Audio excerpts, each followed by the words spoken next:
O mecanismo de Antikythera, ele foi descoberto lá por 1900 e deu um rebuliço. É um computador, é um computador. Bom, para começar, seria um computador analógico, né? Feito de engrenagens, etc. Nós vamos ver tudo isso. Então, como falaram desse mecanismo na live anterior, resolvi fazer essa live falando sobre ele. Sim. Então, existe, é claro, essa tendência, não sei por quê, de achar que os antigos tinham um conhecimento escondido que ninguém mais achou e que já fiz lives não, fiz um vídeo sobre, foi um vídeo longo sobre a levitação acústica. E faço todos os cálculos nesse vídeo mostrando que seria impossível fazer levitação acústica com as rochas da pirâmide e uma série de coisas assim. Então, levitação acústica não dá para levantar rochas. Eu fiz um levitador acústico, está lá no meu vídeo, e levantando um pedacinho de isopor, é claro, levitador acústico pequeno, mas calculei que para levantar acusticamente uma rocha ali de 2 toneladas, não seria, a energia não seria possível, né? Principalmente para povos, nem hoje é possível, principalmente para povos antigos. Então, um gasto de energia absurdo, uma tecnologia muito avançada, então não teria nada disso. Então, recebi um comentário no Núcleo de Ideias sobre as pedras de Baalbek, que não é possível que elas tenham sido carregadas pelos antigos.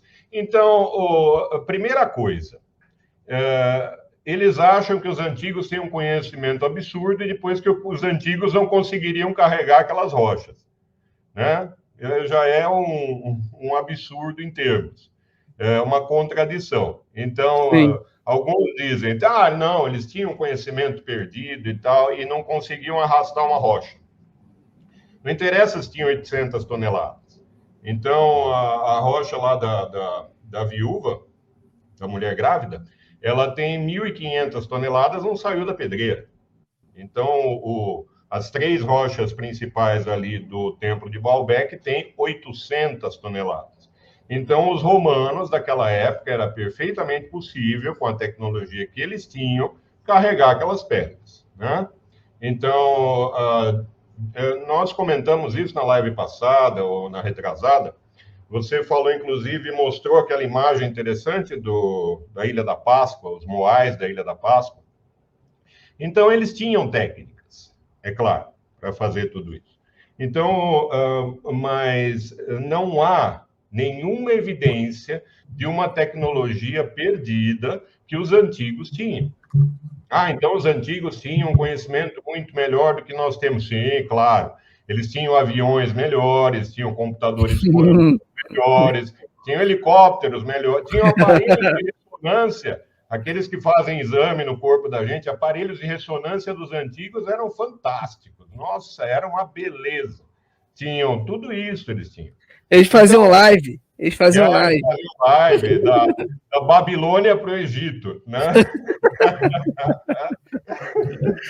Então, não existe isso, não existe uma única evidência disso, de que os antigos tiveram. Já falei no meu canal também sobre aquelas lâmpadas do templo de Dendara, no Egito, que são representações, na verdade, de deuses, né?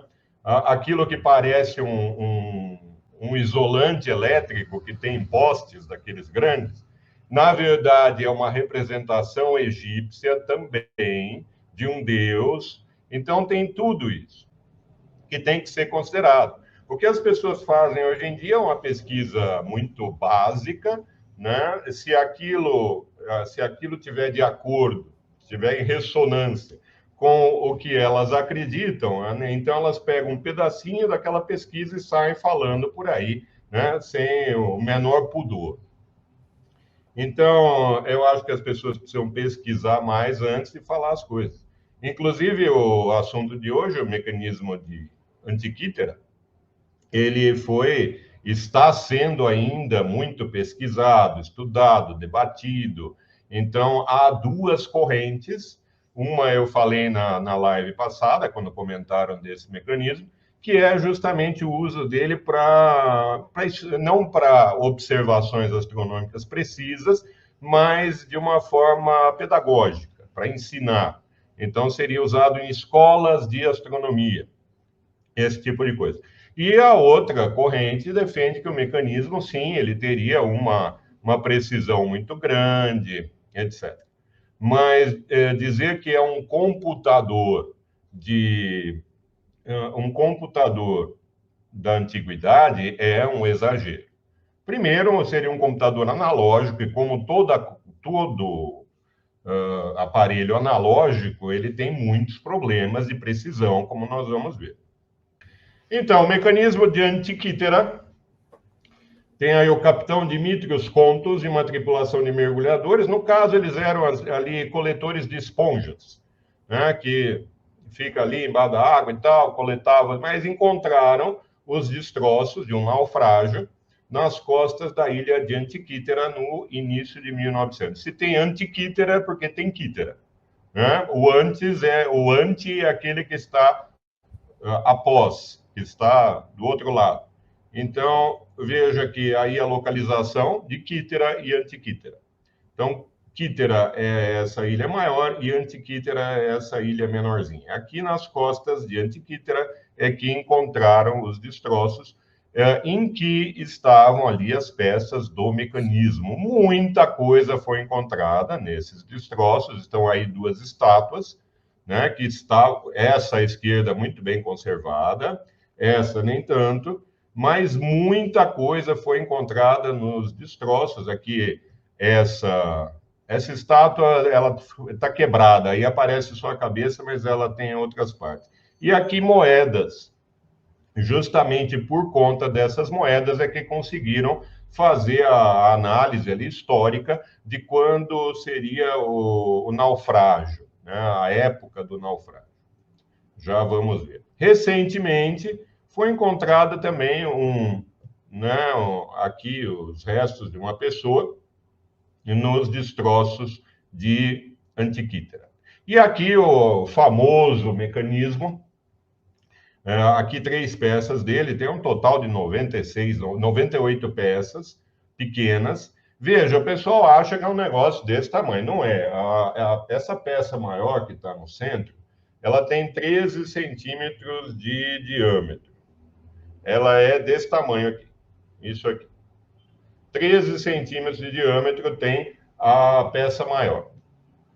No caso, a engrenagem maior.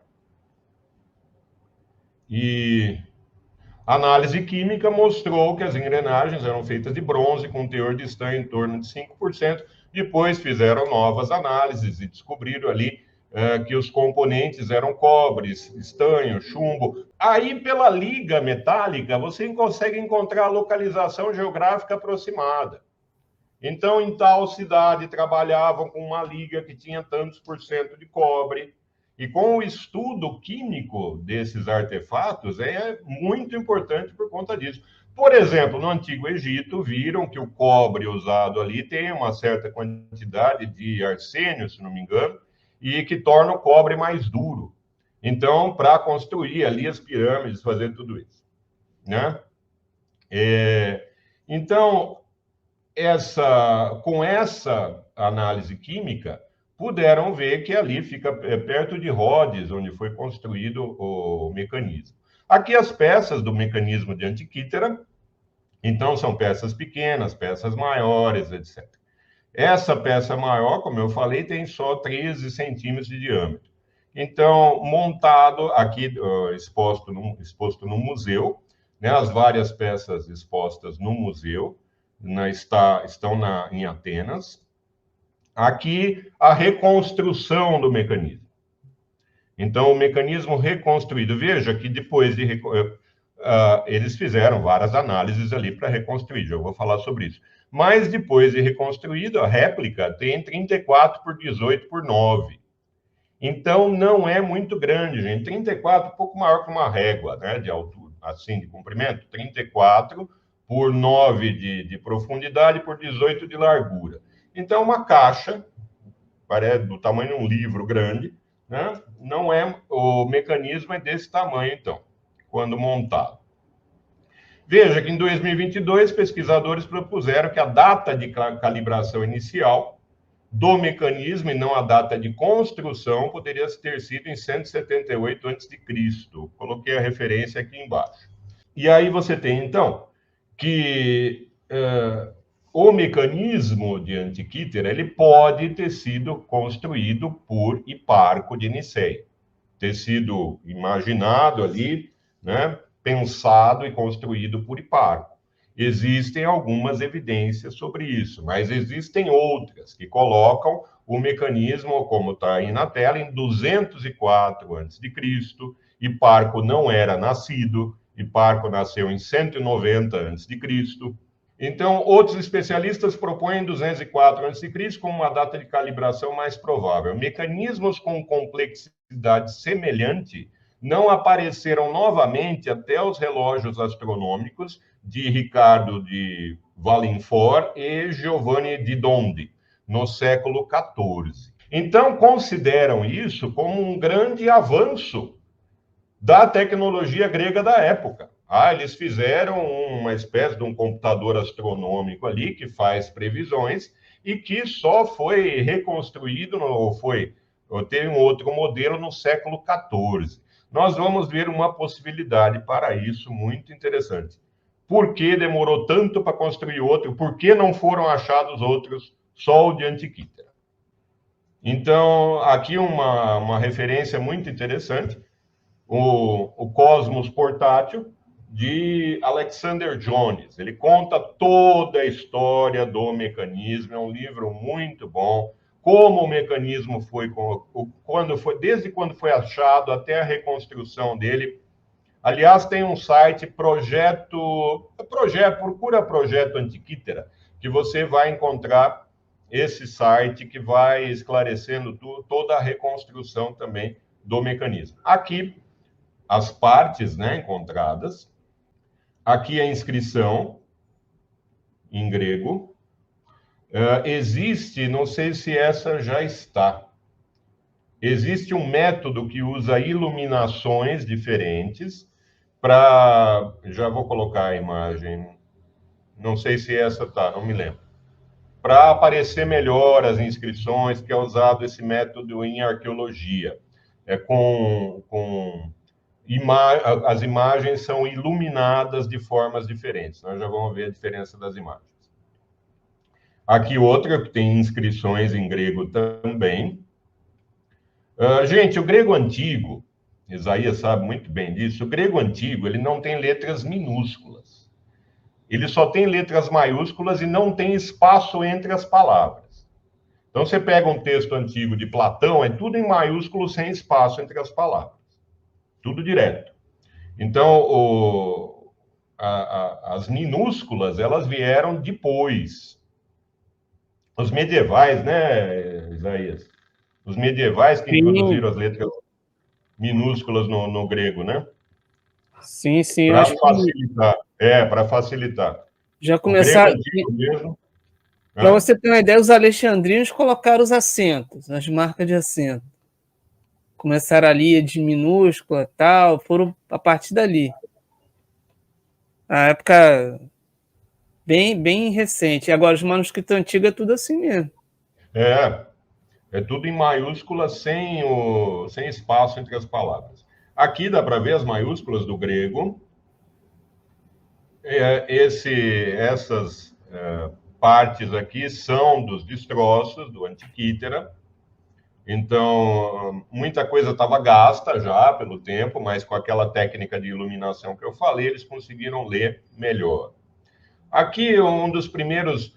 Então, os estudos, eles não progrediram muito. Só recentemente aqui fizeram a montagem do protótipo. Então, veja, esse desenho é de 1970. Esse Derek de Sola Price, ele estudou muito o mecanismo. Ele começou em 1950 e pouco a estudar o mecanismo e fez esse desenho em 1970 de como as peças estariam unidas. Veja, aqui a configuração para montagem do raio-x. Então, um dos métodos que foram feitos para estudar o mecanismo foi através de raio-x, para saber o que tinha ali dentro. Não dá para você, um artefato arqueológico ali, você não pode ficar, né, tirando peça por peça para ver como ele é feito. Primeiro que tem o perigo de arrebentar, isso ficou muito tempo embaixo da água, ou houve a corrosão, agrega aquele monte de coisa. Aquela estátua, por exemplo, tem estátuas que já faltando pedaço, por causa do desgaste da própria água ali, da composição química da água do mar também. Aqui dá para ver na seta as várias engrenagens muito próximas uma das outras, causado justamente pelo tempo ali que ficou embaixo d'água, pela corrosão. Então, aqui elas estão muito próximas, mas dá para ver que tem várias engrenagens. Foi por aí que eles viram, foi por esse ângulo, essa visão desse ângulo, que eles perceberam que a coisa era mais complexa do que parecia. Tem várias engrenagens ali, grudadas umas nas outras e tal, vamos ver como é que isso aí funcionava. Então, esse agrupamento em camadas de engrenagens muito próximas, eles já imaginaram que isso podia estar muito distante e girar de alguma forma, então deveria ser uma máquina de alguma coisa. Aqui o que eu estava falando agora há pouco, que é justamente aquela técnica, esse Polynomial Texture Mapping, é justamente a iluminação de formas diferentes. Veja como fica muito mais claro para ver aqui o escrito em grego, inclusive, né? As inscrições. Fica muito mais claro de ver os detalhes dos artefatos com essa técnica. Aqui nessa imagem dá para ver bem, né? Então, essa técnica de iluminação, você consegue ver, mesmo quando está gasto, assim, consegue ver o que estava escrito, consegue ver detalhes da peça. Essa técnica chama PTM. Depois, quem tiver interesse, dê uma procurada. É muito interessante o uso dessa técnica de iluminação na arqueologia. Aqui a máquina montada à direita, frente e verso da máquina, do mecanismo. Esta parte aqui da frente, com essas bolinhas, estão aqui, representa Saturno, Vênus, o Sol, Mercúrio, a Lua está aqui, essa bolinha branca é a Lua, Marte e Júpiter. Então, o centro seria a Terra. Bem no centro, então, o sistema geocêntrico para aquela época, e a Terra estaria aqui bem no centro. Aqui, tanto a máquina montada, a parte em que ficam os escritos da máquina em grego, sobre o que falam os escritos, né? E aqui os pedaços que foram encontrados, os fragmentos com as inscrições em grego. Aqui uma belíssima iluminação que fizeram com aquela técnica e aparece bem o escrito. Aqui no retângulo vermelho, você tem o número 223, que corresponde ao ciclo de Saros. Então, o sigma K gama, esse é o maiúsculo gama. Sigma K gama linha é justamente 223. Certo? Gente, também a numeração em grego vai variar de acordo com a localização, a época. Então, não são sempre os mesmos numerais que representam aquelas letras, mas com a pesquisa aqui descobriram que o 233 refere-se justamente ao ciclo de Saros. E aqui as várias engrenagens, tem em torno de 30 engrenagens, o mecanismo todo, 30 engrenagens, com várias funções. Então, movimento dos planetas, eclipses, fases da Lua, o calendário, o zodíaco, tem muita coisa ali. Aqui dá para ver bem a inscrição em grego, aqui à direita em cima, à direita embaixo, né? Duas partes montadas. Aqui todas as engrenagens da máquina. Aqui depois vocês podem parar o o vídeo e ampliar no celular ou no computador e ler aqui o que significa cada engrenagem, para que ela servia. Local e data da construção do mecanismo. Então, como eu estava falando antes, pelas moedas encontradas no naufrágio, já atribuíram uma data final. Então, não pode ser depois ali de 67 a.C., pelas moedas encontradas. Então, estaria ali o final, o tempo final máximo para a construção do mecanismo de Antiquítera entre 86 e 67 a.C. Aí precisa saber o outro intervalo, né? Quando seria o tempo mínimo, então, para a construção. Então, máximo entre 86 e 67 a.C. Pelo estilo das letras, sugere sua construção no período de 50 a 200 a.C. Um limite importante pode ser estabelecido pelos parâmetros necessários para o mecanismo de anomalia lunar. Uma dessas lives anteriores, falei sobre as anomalias. Foi quando eu falei justamente do ciclo de Saros, eu acho. Agora não me lembro. Mas existem várias anomalias, né, que você tem que considerar quando prevê um eclipse. Por isso, os eclipses de hoje são previstos com uma precisão tão grande, porque são consideradas as várias anomalias. Então, você tem, por exemplo, a Terra não é perfeitamente esférica, tem um leve achatamento, vai considerar. Então, a órbita da Lua em torno da Terra não é perfeitamente circular, tem que considerar também. Tudo isso. A influência de outros planetas também é considerada na Lua. É muito pequenininho, não tem importância, tem que considerar para ter a exatidão. É lógico, gente, que um ciclo de Saros nunca ia considerar tudo isso. Só podemos fazer isso hoje com a tecnologia e o conhecimento que a gente tem. Então, um limite importante seria pela anomalia lunar, e é sabido por Ptolomeu que Hiparco... tá aqui, achei que eu não tivesse colocado. O nascimento e morte de Hiparco, 190 a.C. ele nasceu. Então, o Hiparco caracterizou e quantificou essa anomalia por modelos epicíclicos e excêntricos, que o Ptolomeu também vai usar no Almagesto, da órbita lunar. Logo, a fabricação ocorreu depois de 170 a.C. e exigia que os valores de Hiparco estivessem envolvidos. Então, outra evidência de que o próprio Hiparco teria planejado essa máquina e construído.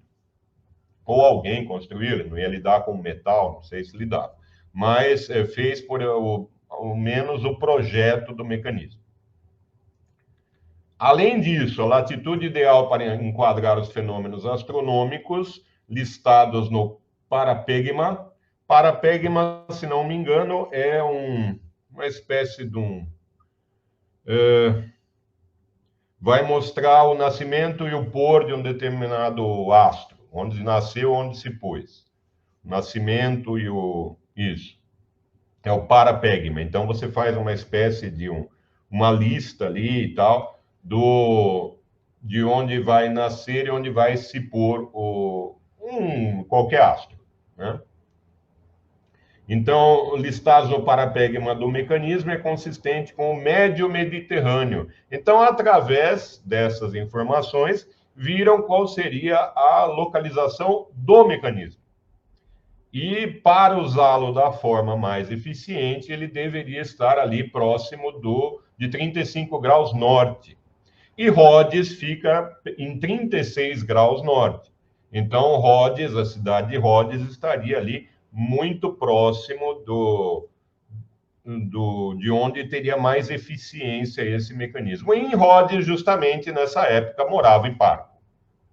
Então, outra evidência de que o próprio Hiparco teria planejado, teria bolado essa máquina, e ela foi ali construída. Muita gente fala que não teria o mecanismo de Antiquítera, ele não teria tanto um uso científico, porque aparecem os Jogos Olímpicos ali. De 4 em 4 anos você teria os Jogos e tal, aparece uma espécie de um calendário que tem os Jogos, mas os Jogos de a LIEA, que aconteciam também de 4 em 4 anos, que estão presentes no mostrador, eram realizados na cidade de Rhodes. Então, fica a época em que viveu Hiparco como um período que pode ter sido a criação do mecanismo. Além disso, pode ter sido em Rhodes que ele foi criado. Em Rhodes também tinha uma tecnologia mais avançada, em Rhodes também tinha as ligas metálicas que foram pesquisadas. Então, a evidência para Rhodes e evidências para Hiparco são grandes. Há bastante evidências a esse respeito. E então, gente, é uma possibilidade. E o Hiparco tenha projetado essa máquina e ela tenha sido construída em Rhodes à época do próprio Hiparco. É uma possibilidade.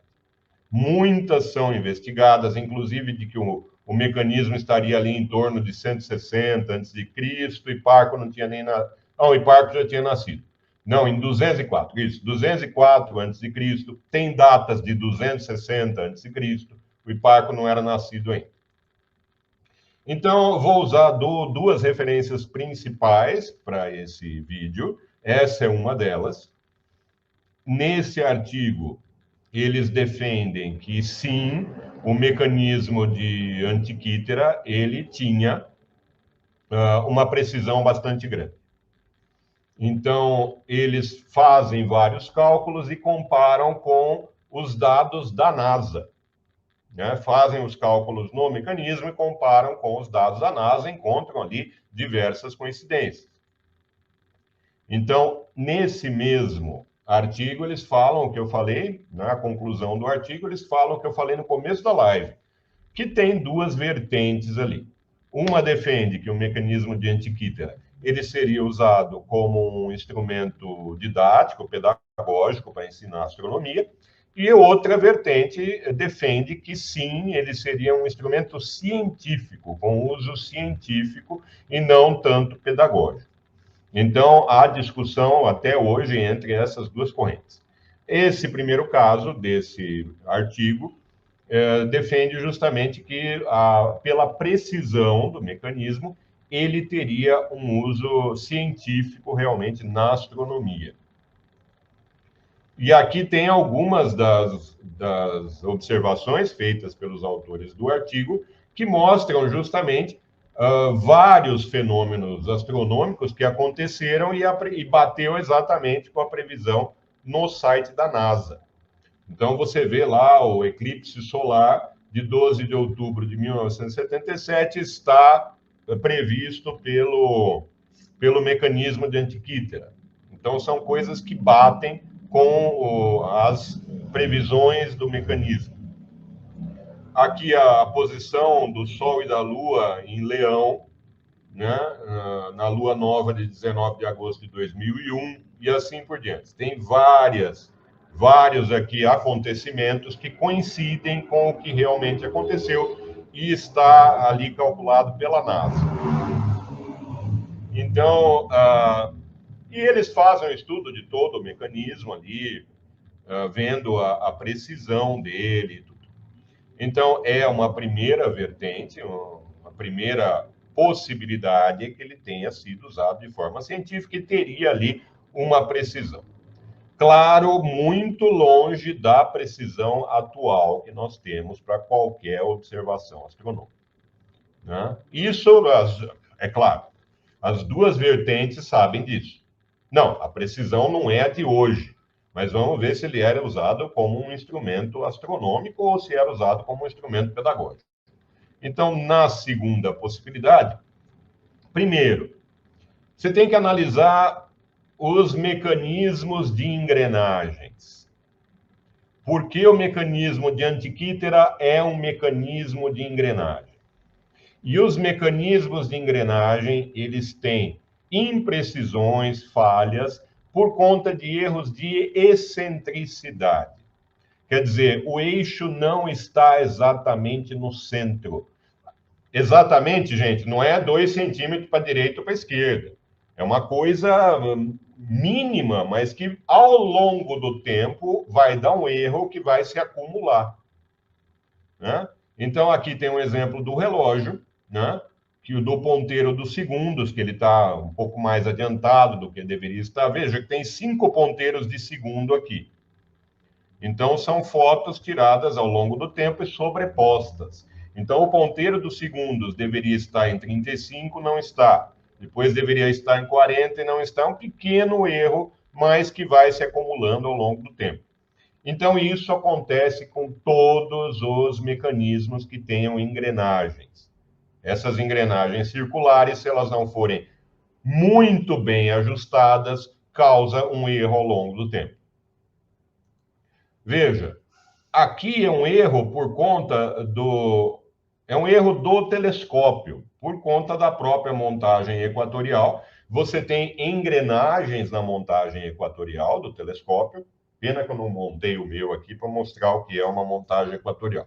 Mas, enfim, você tem engrenagens ali que vão mover o telescópio para o objeto que você quer. Se colocar um motor ali, ele vai seguir o movimento de rotação da Terra. Então, nas engrenagens, você, como tem os dentes da engrenagem, esses dentes não são perfeitos, então, ao longo do tempo, você tem um erro, que é justamente o que acontece nessa imagem. Por conta da excentricidade das engrenagens, a montagem equatorial, as duas estrelas são continuamente registradas em posições diferentes. E o deslocamento das estrelas acontece, evidentemente, na direção oeste-leste. Veja que são estrelas separadas. São separadas. Mas elas parecem juntas aqui por conta do erro da montagem do telescópio, das engrenagens. Então, claro, gente, isso ao longo do tempo, com uma maior tecnologia, as engrenagens são feitas de uma forma cada vez mais precisa, o encaixe, a lubrificação. Então, esses erros vão ficando cada vez menores e você tem uma precisão maior. Mas imagina na Grécia Antiga, eles pegam ali o metal que eles têm e vão, né, funde aquilo, faz uma forma. Veja, é tudo manual. É tudo muito, para nós, é tudo muito rudimentar. É claro que vai haver erros ali.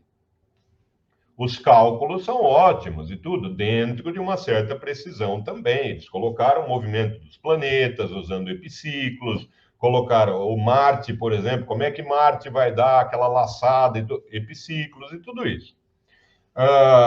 O calendário com a divisão do zodíaco, da própria previsão de lua cheia, lua nova, já vamos ver se essas previsões elas são precisas. Mas, claro, é um mecanismo interessantíssimo. Para aquela época, um mecanismo interessantíssimo. Depois só apareceu no século XIV, então os gregos eram avançadíssimos para a época. Vamos ver por que só apareceu no século XIV. Então você tem esse problema das engrenagens que causam um erro muito grande. Então, Carlos Lima, Hiparco foi um avanço imenso. Primeiro começa com os babilônios. Né? As observações dos babilônios são fantásticas. Durante 800 anos, eles anotaram até se estava chovendo e se passou um passarinho na frente na hora que eles estavam observando. Anotaram tudo. Então, o próprio Hiparco usa os dados dos babilônios foi o Hiparco o primeiro a calcular, não a observar o movimento de precessão, né? O movimento de precessão ele já era conhecido dos indianos, mas não se sabia como calcular aquilo. Então, essa previsão do fenômeno para novas datas aconteceu justamente com o Hiparco, que fez o cálculo. Que mais? Aqui. Então, veja que aqui à esquerda você tem um raio-x do mecanismo original de Antikythera. Repare aqui em cima, tem um pedacinho de metal. O autor do artigo, ele faz aqui à direita uma reconstituição do que teria acontecido.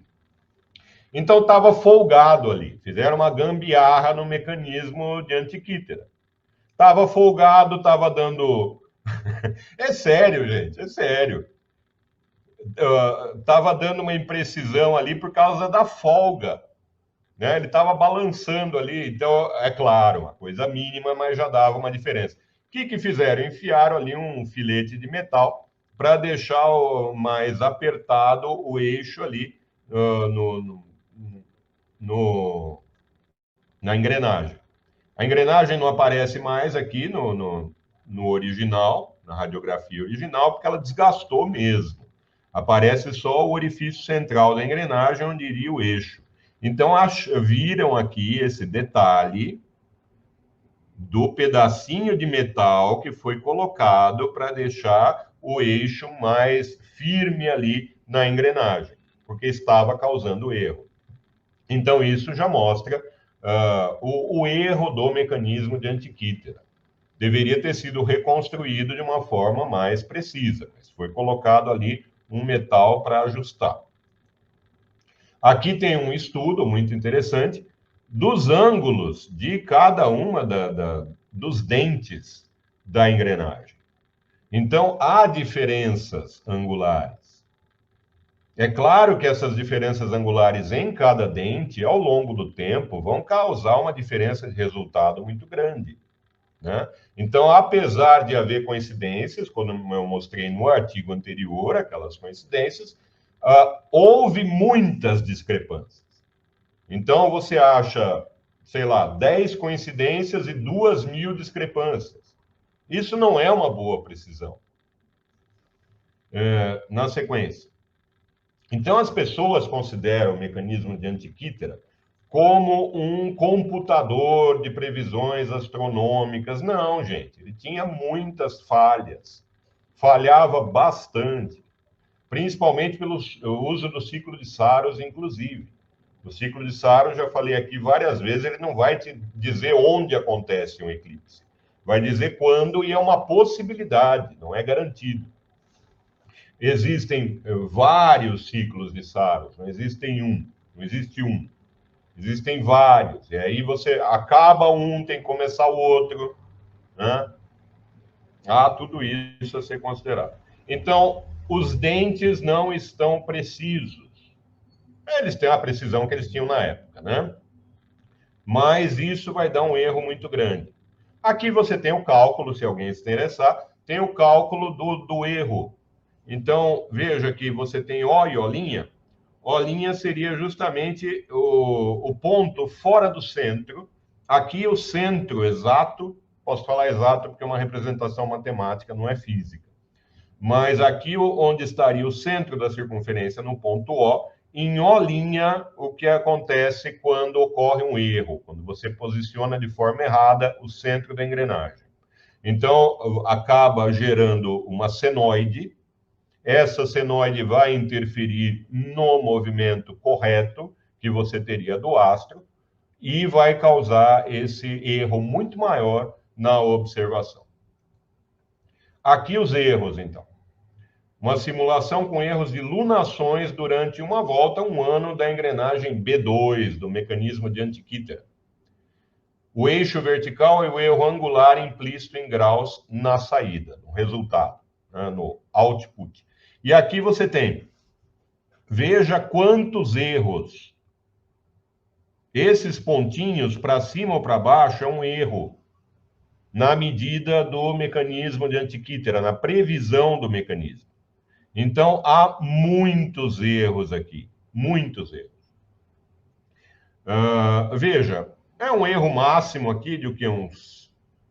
tem um de menos 8 aqui, aproximadamente, menos 8 graus. Mas esse erro vai causar um erro de observação também, é claro, né? Ou, é para ter um eclipse hoje. Teve? Não, não teve. Está errado.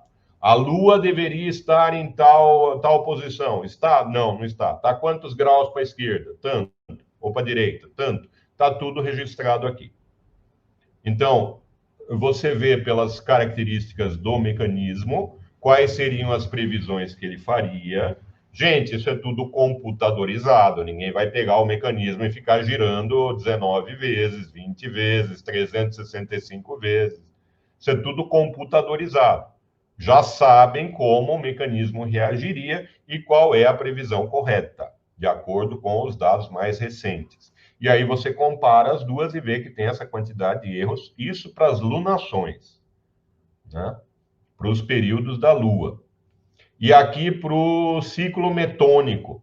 O ciclo metônico vem de meton, seria como também para a previsão de eclipses. Só que em vez de usar 223 lunações, usa 235. Então, o ciclo metônico ele já consideraria alterações de calendário, como anos bissextos, esse tipo de coisa. Sim, já consideraria alterações de calendário. O ciclo metônico, então, seria um pouco mais preciso. Mas, mesmo assim, veja a quantidade de erros do mecanismo de Antikythera para os eclipses através do ciclo metônico. Também é muito grande a quantidade de erros. Ou seja, erros na fabricação das engrenagens da máquina, o mecanismo de Antikythera. O autor do artigo percebeu uma componente aleatória e pequenas variações de meio grau. Os efeitos propagados de tais erros implicam que, embora não muito precisos, os mostradores teriam indicado eclipses com erro de 1 ou 2 dias. Então, tem um erro de 2 dias ali para o eclipse. Vai acontecer tal data. Acontece 2 dias antes ou depois. Posição lunar. O erro das posições lunares é mais grave. Você tem erros angulares ali de até metade do signo do intervalo do zodíaco, que é de 30 graus, então 15 graus de erro. Isso é bastante para um mecanismo que quer fazer previsões astronômicas. Excederia a amplitude da primeira anomalia lunar que foi projetada para incorporar baixa precisão.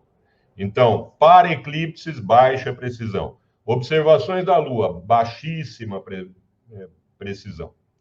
Além disso, isso poderia implicar, então, que o objetivo principal do mecanismo de Antikythera era a exibição ou a educação, ao invés de uma previsão astronômica, precisa e prática. Uma conclusão que pode ser reforçada pela presença do indicador dos Jogos Panhelênicos de 4 anos.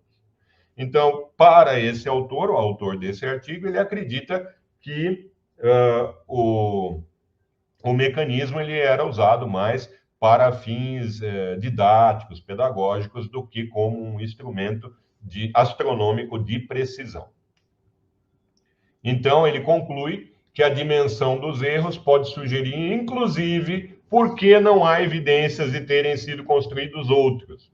E por que só apareceu uma tecnologia de observação astronômica por esse tipo de instrumentos no século XIV. Porque foi quando você conseguiu fazer engrenagens mais precisas. Justamente por isso. Então, dado o erro muito grande das engrenagens da época, desistiram do projeto. Ao longo do tempo, ninguém fez mais, porque com engrenagens circulares, com erros de excentricidade, você vai ter erros muito grandes de observação. Então, deixaram isso para lá, usaram outros instrumentos astronômicos, e depois, no século XIV, ali é que ressurgem instrumentos mais precisos, né, como os que nós vimos no começo da live. Tem aqui